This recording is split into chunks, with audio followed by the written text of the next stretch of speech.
Nyamu. Mr. Speaker, with all due respect, this is a joke, and a dangerous one, Mr. Speaker. Where does the team of the County Assembly of Isiolo get the audacity to walk into this Senate without a shred of evidence that a sitting of a county assembly ever took place?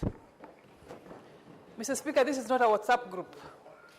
This is a constitutional institution. Where is the Hansard? Where is the attendance record? And I want to be very clear. There was no sitting, and therefore there was no impeachment, Mr. Speaker. And with those very few remarks, I support. Senator Professor Tom Ojenda.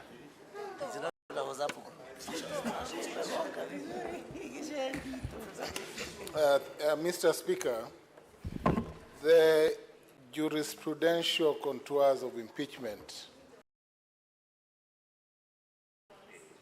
are embedded both in procedure and in substance, and now well settled, Mr. Speaker, in the case of Martin Nyagawambora and County Assembly of Embu. I took part in the case of Mohammed Ali Mahmoud and County Assembly Wajir, Mr. Speaker.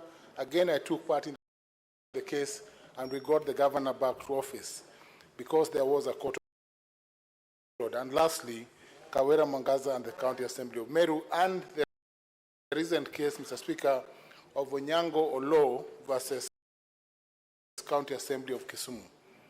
Mr. Speaker, the question as to whether there was a sitting is answered by the documents filed before the Senate.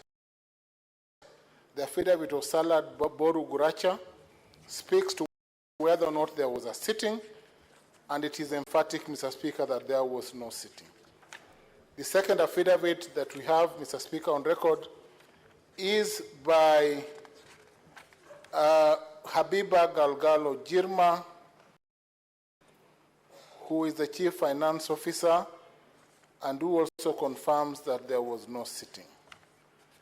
The third affidavit is by the Honorable Abinur D. Mojilo, who is an elected member of Kina Ward and who confirms that there was no sitting. The next affidavit is by Honorable Diba Brushad Ali, who is the duly elected County Assembly of Isiolo member for Garbatula Ward, who also confirms that there was no sitting. Lastly, Mr. Speaker, and this is important, Shaban Mzungu, whose affidavit appears at page 46, confirms that on the 18th the assembly was locked. On the 26th, the members were able to get in the assembly for 10 minutes and walk out. And that is where the substantive question as to whether there were proper recordings. Unfortunately, Mr. Speaker, this afternoon, I thought that counsel for the County Assembly would have responded to the technical issues raised as to whether or not there was a sitting through the law. But unfortunately, Counsel Mawera fell into the tricks of his submissions by playing two videos that did not have voice recordings and that went, Mr. Speaker, to admitting that there were no proceedings at the assembly. It's very, very unfortunate that this case has to die. Mr. Speaker, I was prepared to proceed to the substance of the hearing. Senator Seki.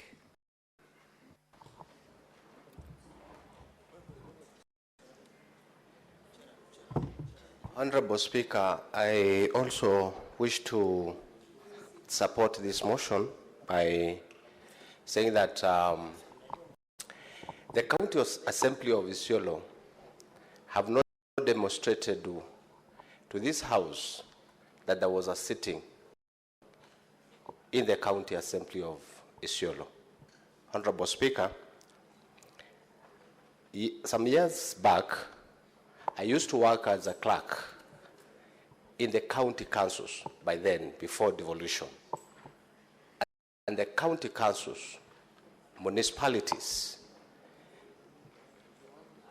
councillors respect also the law, and they used to work or even to deliberate in the chamber. The reason why we have the chamber is there is a reason as to why we have the chamber.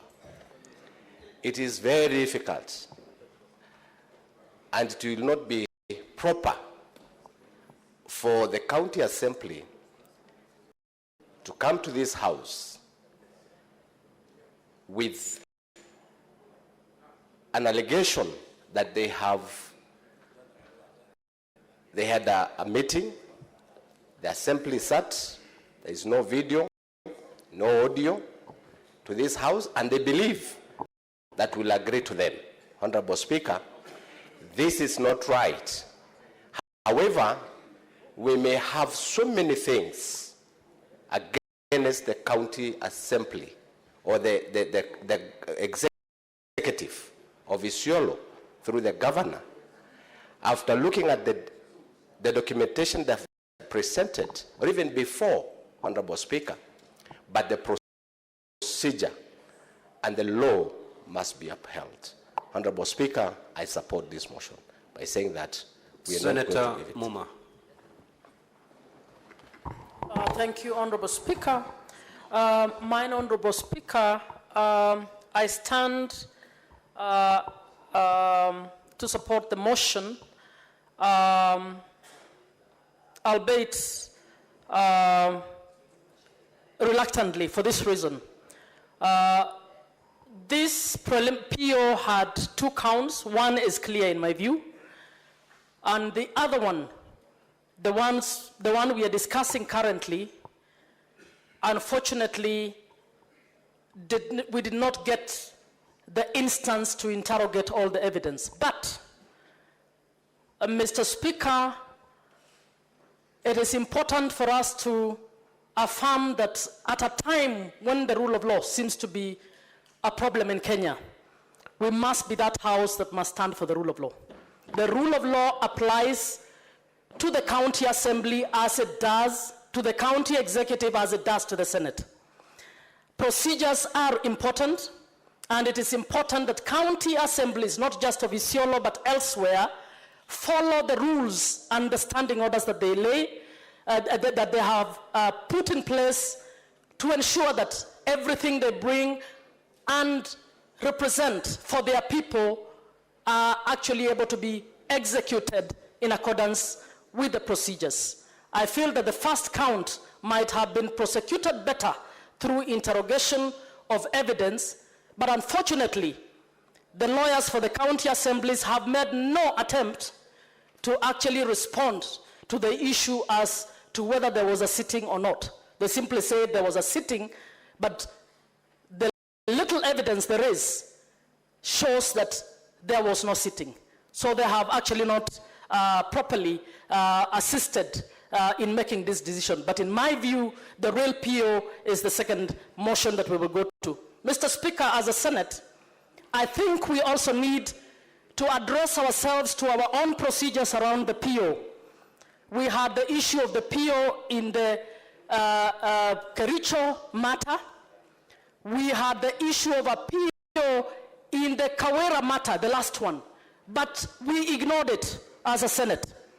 So we need now to determine whether we will work on matters PO selectively or whether we should have rules. And as we have those rules, Mr. Speaker, I would want to state that matters procedures are matters that involve every senator in this House. So we should all be involved in terms of voting on matters relating that are preliminary, because that is about procedures.